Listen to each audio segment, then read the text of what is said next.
Today's lecture will be on Chapter 9, the housing decision and factors and finances to consider.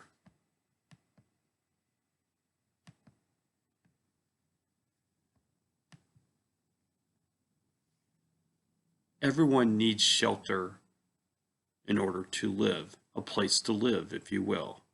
So let's look at evaluating housing alternatives. First, let's look at your lifestyle and your choice of housing. It really goes to how you really want to spend your time and money will affect the housing choice that you make. Personal preferences will also play a role, such as, do you prefer a large space? Do you want to have neighbors next to you, such as in an apartment? And also, many other things, such as where you are in your lifestyle in terms of being single or married. Let's talk a little bit about these here life situations on the next slide. As you can see, when you are young, renting probably is the better alternative. You don't have as much money. However, depending on where you are in your life cycle, you may want to then eventually switch from renting over to home ownership. So I want you guys on your own to look at this slide and see the various alternatives depending on what life situation you happen to find yourself in. Let's talk a little bit more about opportunity costs. For instance, interest earnings you will lose on money used for a down payment on a house, as well as the interest on a security deposit for an apartment. So you may lose money in terms of how you could earn it in terms of interest or other investments when you put down on a down payment for a house or a security deposit for an apartment. Other opportunity costs to consider are the time and costs of commuting to work. Living in the Antelope Valley allows you to afford a bigger house, but there is an opportunity cost with regards to a longer commute. Other opportunity costs specific to renters is they lose tax advantages by paying rent, in essence paying somebody else's mortgage, which you know from Chapter 4, homeowners oftentimes can itemize the interest on their mortgage payments as well as property taxes on their individual income tax return. Another opportunity cost is the time and money you spend to repair or improve a lower priced home. Sure, you might be able to buy a house that's lower price, but there is the distinct possibility that you will have to pay more for improvements. Finally, when you have a house built to your home, to your own personal specifications, it'll take a lot more effort and it'll take a lot more time for you to actually wait while that house is being built in order for you to live in it. I'm not going to spend too much time here on Exhibit 9.2. You can find it on page 313. But I want you to spend some time in your book looking at this versus renting versus buying. Bottom line is this, is that usually from a actual out-of-pocket or out of your purse perspective, it will cost more to buy than the rent. But when you take in other considerations such as appreciation and home value, as well as tax deductions, it's a much better deal in the long run to own than to rent.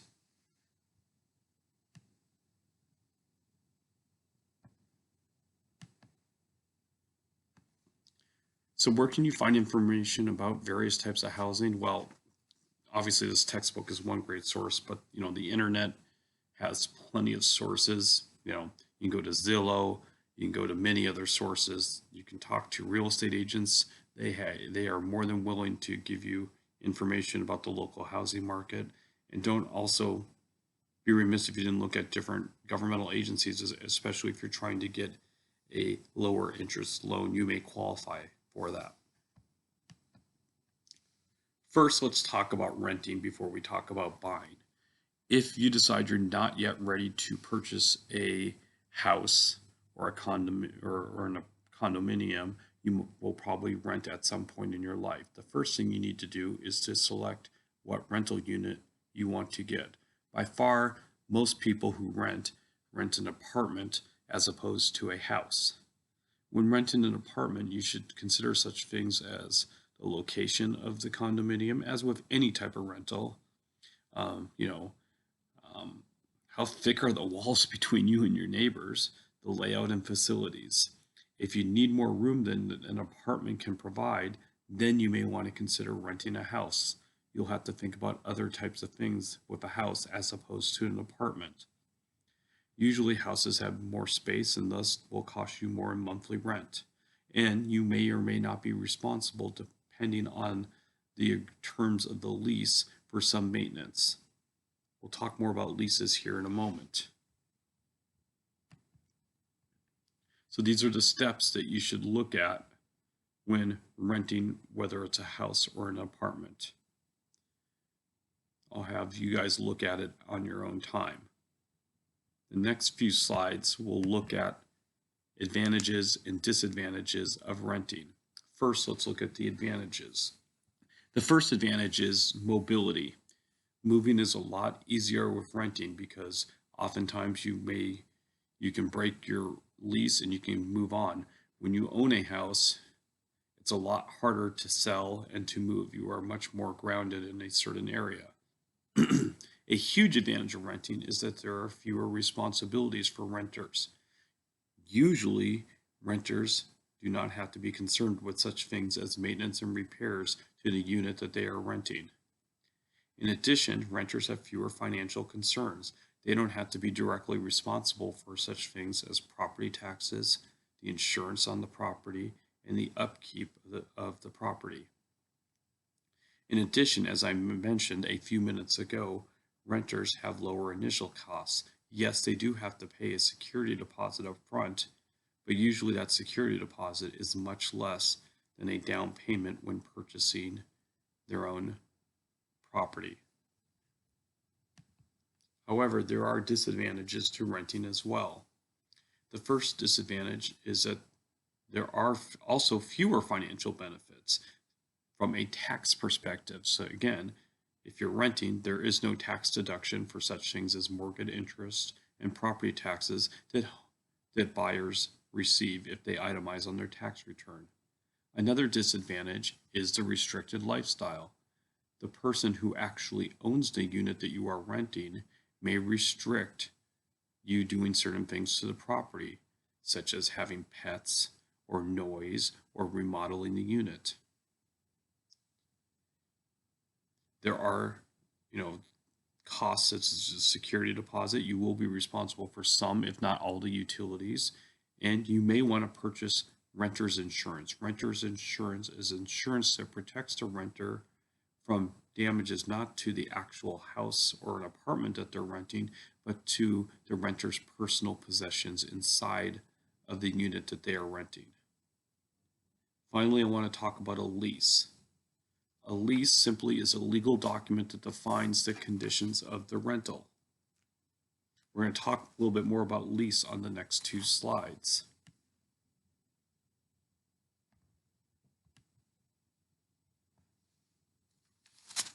In the lease, there's a lot of things that go into a lease, such as, the address of the property, the name and addresses of both the owner of the property, otherwise known as the landlord, or the lessor, the OR, and the name of you who is renting the unit, known as the tenant or the lessee, the double E. Usually there'll be a date and the length of the lease. Leases usually run month to month, or they can be for a set period of time. The amount of the security deposit, which is the amount you got to put down before moving in case there's ever damages.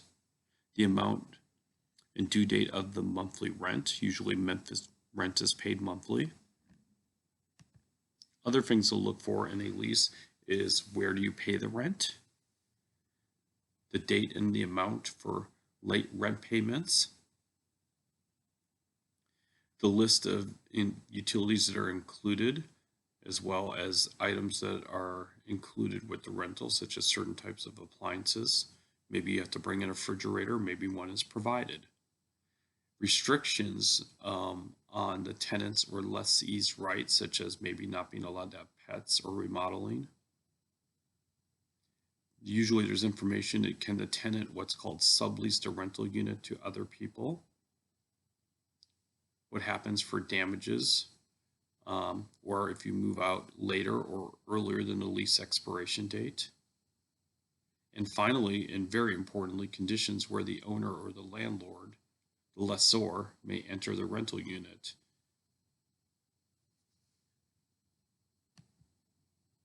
Now let's move on from renting now to owning. And let's look at the various steps involved. The first step is to determine what your needs are when you decide to buy a home or an apartment. The first, you should look at some of the benefits of home ownership. The first obvious benefit is the pride of owning something. And with that, there's stability. So if I look at where I live, there are memories built with my family, and that's very important. And my family knows that they don't have to move from month to month. Other benefits are financial. Again, as noted, you may decide to itemize the property taxes and mortgage interest. Other financial benefits include the increase in the value of your home over time. Usually prices go up between 1% and 2%. And you have flexibility in terms of how you want to decor both the interior and the outside landscaping of your property.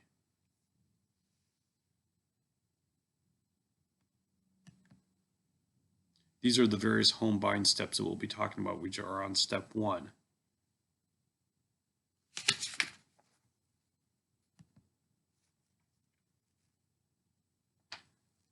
However, there are also drawbacks in terms of home ownership.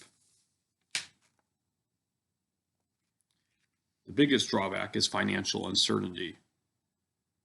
And, that's a lot of money when you want to, unless you have all the money in the world, you don't need a loan. Most people are going to need a loan, and they obviously don't know how much money they're going to need for the down payment. And there's also financial uncertainty in terms of changing property values. What goes up eventually does go down.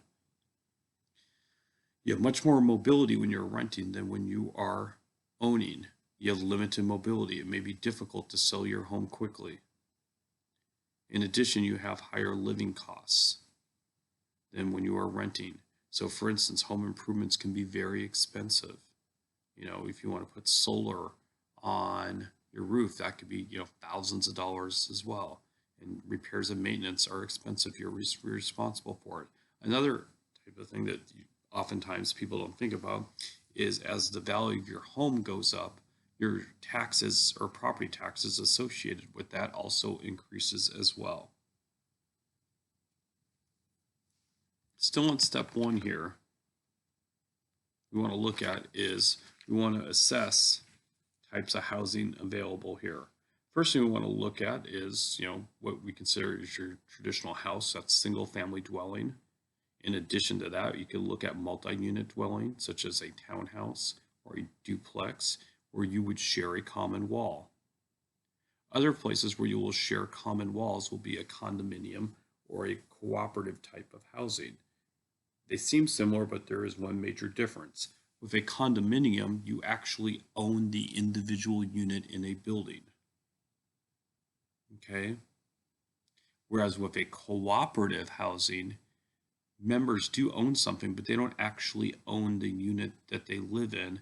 They are shareholders and own a proportional amount equal to the amount where they live in. So for instance, if you're in a cooperative with 20 units and you own 5%, and each unit's the same size, then you own 5% of the cooperative, but you don't actually own the unit that you are in.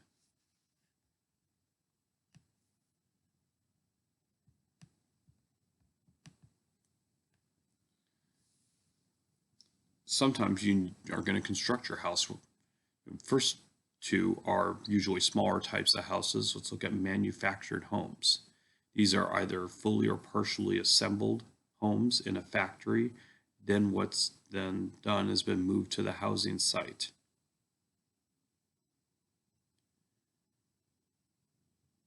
Usually, because these are mass produced in bulk, it helps keep the house costs low. Another type of construction is known as a mobile home. It is a type of manufactured home. Usually they're small, under 1,000 square feet. They offer some of the same features as a conventional house, but some things such as safety is debated. And unlike traditional homes, mobile homes tend to depreciate in value.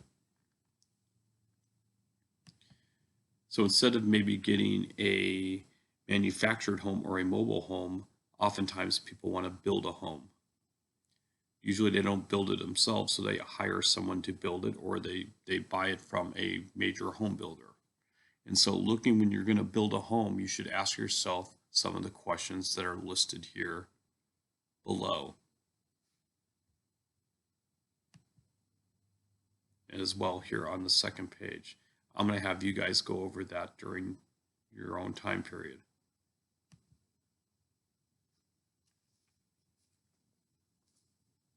Finally, on step 1, you need to determine how much you can actually afford for this home. Considerations we should first look at are the price and down payment. And, the down payment, the more expensive the home, the higher the down payment you are going to need. Also, things you consider are such things as the current mortgage rates, your ability to be able to make the monthly mortgage, but not just the monthly mortgage, but also the property taxes and property insurance that go with that. In addition, you should look at the size and quality. At the bottom line here is purchase what you can afford. Usually, oftentimes, the first house, that's really the main consideration. It's probably not going to be your dream home. Subsequent homes may include more desired features, but right now you are just trying to get into the game. Oftentimes, first-time homeowners look to purchase what's known as a handyman special. This is a property that needs work, but it's going to come at a lower price that you can afford.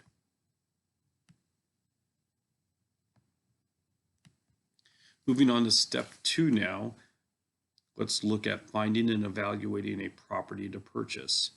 And oftentimes you've heard the notion, location, location, location.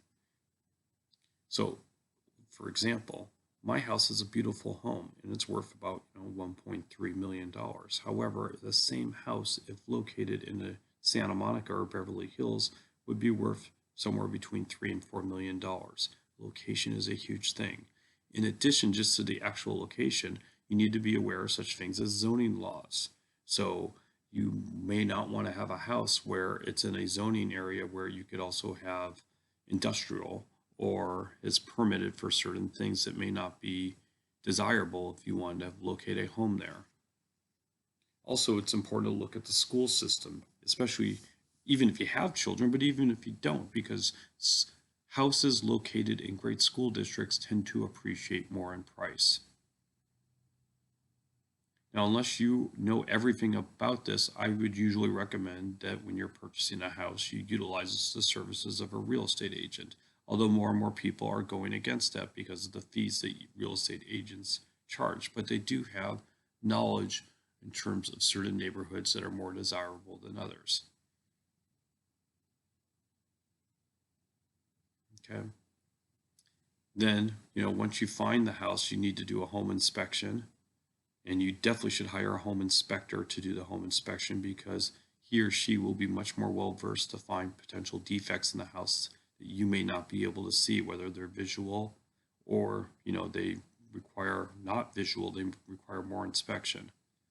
Also, usually if you are going to purchase a house using a loan, the lender may require an appraisal, which is the amount that the house may be actually worth. So when we talked about home inspections, I'm not going to go through each of these here in detail, but the home inspector will be well versed to look at both things with regards to the interior, with regards to the design and the construction, as well as the exterior construction and facilities. And I'll let you look at this list here at your own time. So now we're going to move on to step 3. Under step 3 of purchasing, it's the price of the property. Again, an appraisal will help you determine if it's the actual price that you need. Okay, but to determine the home price is to look at recent selling prices in the area based on what you call specs, meaning that a 3-bedroom house should be selling for what a 3-bedroom house would be, and so on and so forth. But every purchase is different. You need to look at, how long has the house been on the market? Because the longer the house has been on the market, the current homeowner may be more willing to have a price reduction. You need to look at specific features within the home. So a more modernized home with such things as Nest or other higher end items may go for a higher price than an older home that doesn't have as many modern amenities. Okay. So then once you decide the home price, you will make what's called a offer. The offer comes in the form as a purchase agreement that you as the buyer will send to the seller. Usually the seller doesn't, take the first price that you do, and there winds up to be what's called a negotiation. Oftentimes, then the homeowner will make a counter offer. Once you sort of get into serious discussions, the homeowner may ask the potential purchaser to provide the homeowner with earnest money. Earnest money is money that the potential purchaser deposits into escrow as evidence of good faith to indicate a serious purchase offer.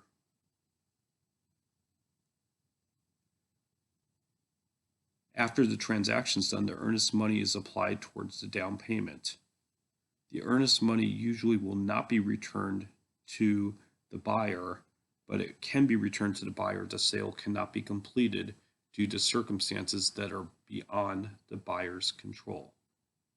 In addition, oftentimes there are contingency clauses, and usually by far the biggest contingency clause is that I will buy this house provided that I can sell the house that I currently live in. That's contingent. Sometimes sales are non-contingent, but oftentimes they are. So other contingency clauses would be the ability to obtain financing or contingent on whatever you put into the purchase agreement.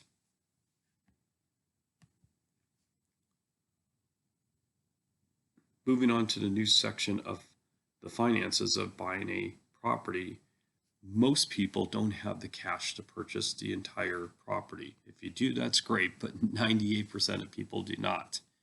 So first thing you need to do is determine, when trying to get financing, is to determine the down payment. Where are you going to find this down payment? It could be from a variety of sources, including your personal savings, assistance from relatives or friends.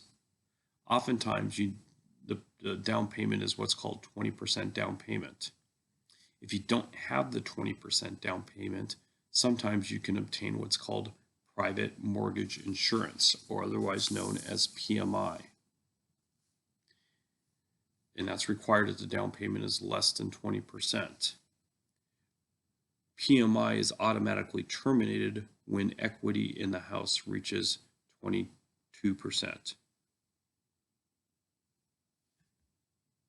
So how do you qualify for a mortgage? Well, first, let's talk about what a mortgage is. Most people know this, but not everyone does. Simply put, a mortgage is a long-term loan on a specific piece of real property, such as home or other types of real estate. There are various terms that we'll talk about for a mortgage here in a second. Where do you get this mortgage? It can, get usually from a bank or a savings and loan or a credit union.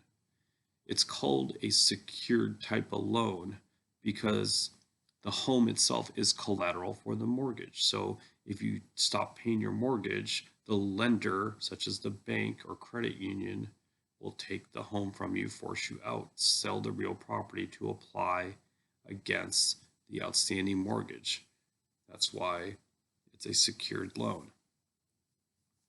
Factors that the bank or credit union will look at will be how much income you make, what type of debt you have, your credit history.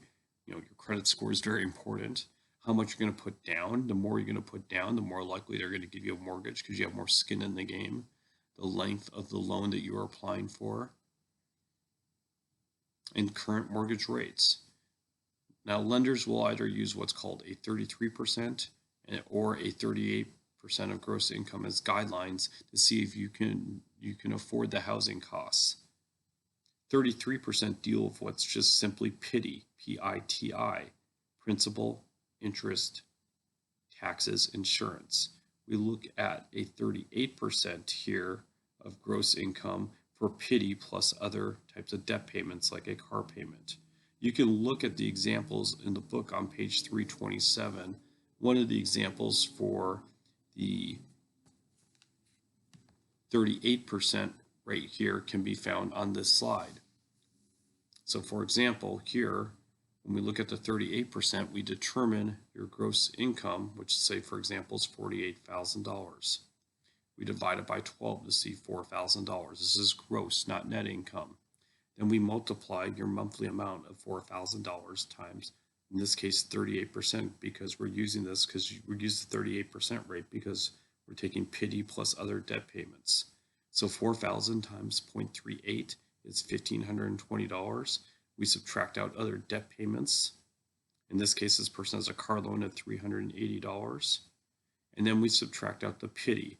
The PITI takes a look at the taxes and homeowners insurance, which is the T and the I of the PITI, of $300, which means the monthly mortgage payment, which is the principal and interest, the first two parts of the PITI, is $840.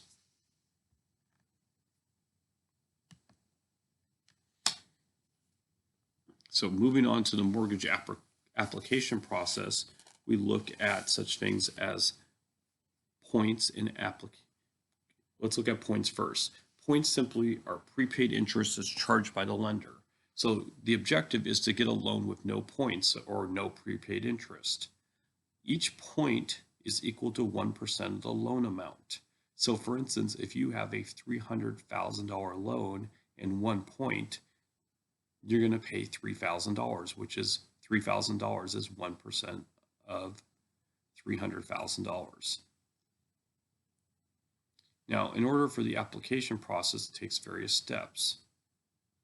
Okay, so first of all, you got to pre-qualify for a loan. So oftentimes, before you even start looking for a house, you go to a bank or a credit union to see if you are pre-qualified for a loan, let's say a $500,000 loan. That way, you know what type of house you can afford. You find the property, and I can guarantee you that the lender is going to order an appraisal of what the house is worth, because they're not going to give you a loan for $500,000 if the house is only worth $250,000. Now let's look at different types of mortgages. By far, most Americans have what's called a conventional mortgage. With a conventional mortgage, there is a fixed rate and a fixed payment. And those payments range over a variety of years. The conventional loan goes for 30 years, which I call the conventional 30-year fixed mortgage. So it doesn't matter how long the length of the loan is, it's what's amortized over the length of the loan. That means that the amount owed is reduced with each payment. There's an example that you can see on 331. If someone wants to email me and look at the example on page 331 and tell me how it's wrong, I will give them a free A on a subsequent quiz. In addition to the conventional mortgage, oftentimes you may want to look to various financing programs by our federal government, such as the Veterans Administration, the Federal Housing Authority, etc. If you qualify because you're a veteran or you've qualified, usually you can get a loan with a lower down payment, usually less than the 20% that's required by traditional banks or credit unions, as well as a lower interest rate than a bank or credit union will apply for. Another type of loan besides the besides the fixed rate mortgage is the adjustable rate or variable payment mortgage, otherwise known as an ARM. Here, the interest rate will adjust up or down, is not fixed, and thus the monthly payment may adjust up or down based on the interest rate. Please keep in mind rate caps and payment caps. A rate cap caps the rate of the mortgage that can go up only by a certain rate. So usually within the mortgage agreement, there's a rate cap of no more than 1 to 2% increase in the rate per year and no more than usually 5% over the life of the loan, which means that if you got a 5% adjustable rate mortgage, it can't go up by more than 2% per year, or from 5 to 7% per year, and it can't go from highest it can go is capped at 10% total, 5% over the life of the loan. A payment cap limits the amount that you will be forced to pay on your monthly mortgage. However, a problem with that is that you could get negative amortization and extension of the loan period. So if the payment cap goes up, you might only be where at first you were paying both interest and principal. If the cap goes up, but you may only be paying interest only, or you may not even be paying enough to cover the amount of the interest. That can be a very scary situation. Other types of mortgages, you don't see this too often anymore, but you definitely saw this when interest rates were really, really high, such as in the early 80s, is known as an interest-only mortgage. With an interest-only mortgage, it allows a home buyer to have lower payments in the first few years, but however, none of the mortgage payment goes towards the principal or the loan amount. The entire payment goes just to interest. So in essence, you're not building equity in your house. Okay. So usually you see interest-only mortgage for the first few years, and then in the next few years, the payment goes up. Some of it goes to principal, some of it obviously goes to interest. But this can be very dangerous if the value of the property declines. So let's say the first 5 years of your mortgage, of a 30-year mortgage, was interest only. So for the first 5 years, you're only paying interest. And then during that fourth year or the fifth year, the value of the property goes down. So in essence, you could be upside down or it could have negative amortization. It's really important to look at comparing terms. So oftentimes it's if you can afford a 15-year mortgage, fixed rate mortgage, or conventional mortgage instead of a 30-year conventional mortgage, you can see there's real dollar value differences. Because with a 15-year mortgage, you're making 180 payments. With a 30-year mortgage, you're making 360 payments. So yes, the monthly payment on a 15-year mortgage will be higher. However, since you're paying it off in half the time, traditionally a homeowner borrowing $200,000, if he or she uses a 15-year mortgage, can save $150,000 in interest payments over the life of the loan. So you can see, to the extent you can afford a shorter time period, you'll pay a lot less money in interest.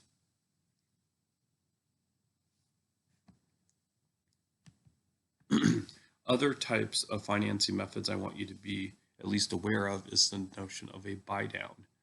With a buy down, the interest rate, usually this is done by home builders to try to get first-time home buyers into a house by doing a buy down. It's an interest rate subsidy. In effect, it reduces the mortgage payments for the first few years, and then mortgage payments go up in subsequent years.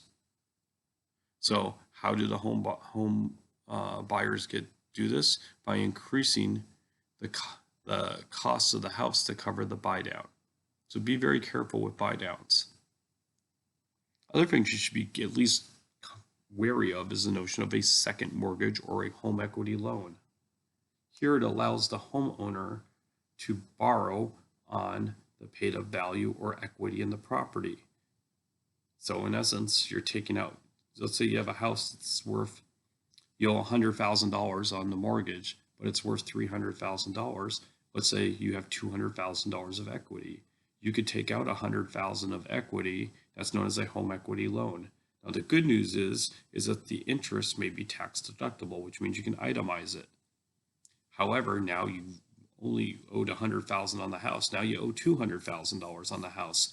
$100,000 on the first mortgage and another $100,000 on the second mortgage.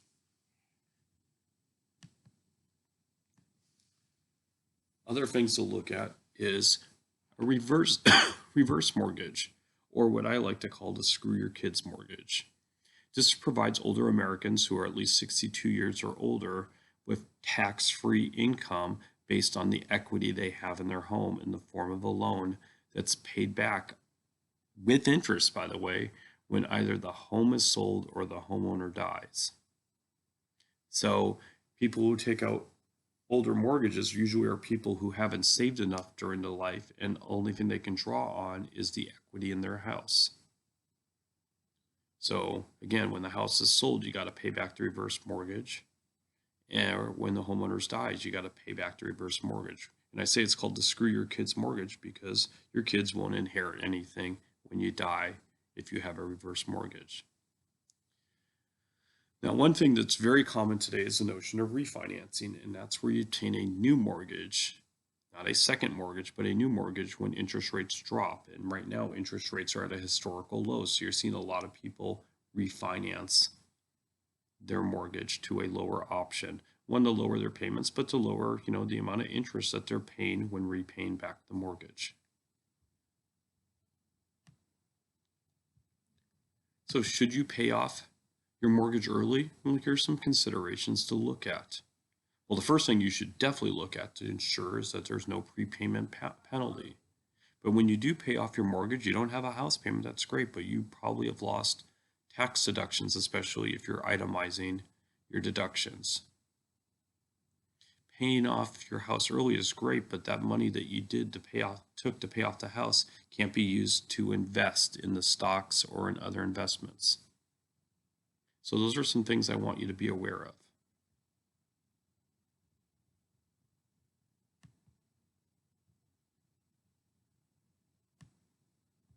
The last two slides we want to look at, now you decided you bought a home, you've made your mortgage payments, and now eventually you want to sell your house. And in order to sell your house, you definitely need to prepare your home or your condominium for selling. So obviously you need to repair anything that's been damaged. You might want to, freshen up the house by repainting it or recarpeting it, and definitely doing a deep clean. You got to clear the clutter out, which from a lot of people is in the garage. And you need to keep not only the interior clean, but have a good look from the exterior. So such as, the landscaping, keeping the lawn nice and crisp. Okay. Very important rooms usually for people are bathrooms and kitchens. So keeping them clean and modernized is important. Finally, you need to determine the price that you think you can realistically get for your house, the maximum price. Again, the appraisal will help with that in terms of what the expert feels that your house is actually worth. Now, most people will list with a real estate agent. You are seeing, but again, you're going to have to pay commissions. It's upwards of 6% of the value of the house. So if you're selling, a house for $1 million, 6% is 60%, $60,000, which is a lot of money. Okay, so because of that, more people are trying to sell their house on their own without the expertise of a real estate agent. That is what's known as a sale by owner. And that can save a lot of costs, but you got to make sure that you do it the right way, or else you can get into a lot of problems. This concludes the lecture on Chapter 9. Have a great day.